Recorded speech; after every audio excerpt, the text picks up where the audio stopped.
Počkej, chtěl bych ti něco říct. No povídej. Všiml jsem si, že nám to poslední dobou nějak nefunguje. Počkej, jak to myslíš? No, přijde mi, že poslední dobou jdeme různýma cestama, že každý máme jiný cíle a nějak už nám to nesedí dohromady. Ty se mnou rozcházíš? Nechtěl jsem to říct takhle na rovinu, ale promiň. Tak já myslela, že spolu mluvíme na rovinu.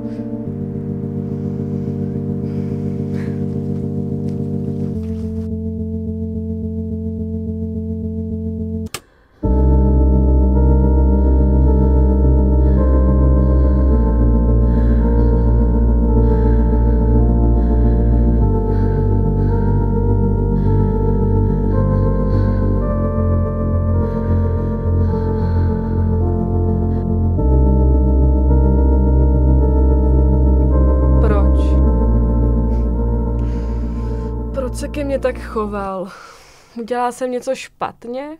Teď přemýšlím, jestli mě měl vůbec někdy rád a jestli v tom není někdo další, jestli mi rozumíš. A zkrátka bych chtěla vědět proč. Ne, uklidni se, ono to fakt není tebou. Prostě jste různí lidé a nemělo to dopadnout. Ty jste se stejně pořád hádali, teď jsi na něj 2 dny byla naštvaná jenom protože tě nedoprovodil domů.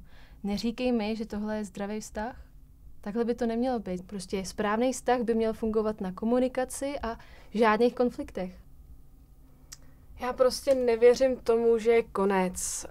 To, co bylo mezi náma, není úplně normální. To, co jsme prožívali, to nezažiješ jen tak s někým, víš? A dobře, občas jsme se hádali, křičeli na sebe, ale kdo to ve vztahu nedělá?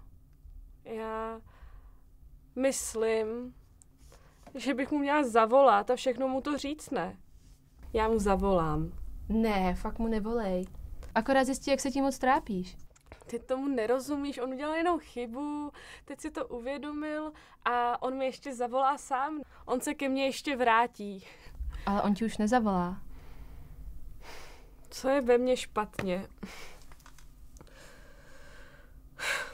Vlasy, nohy,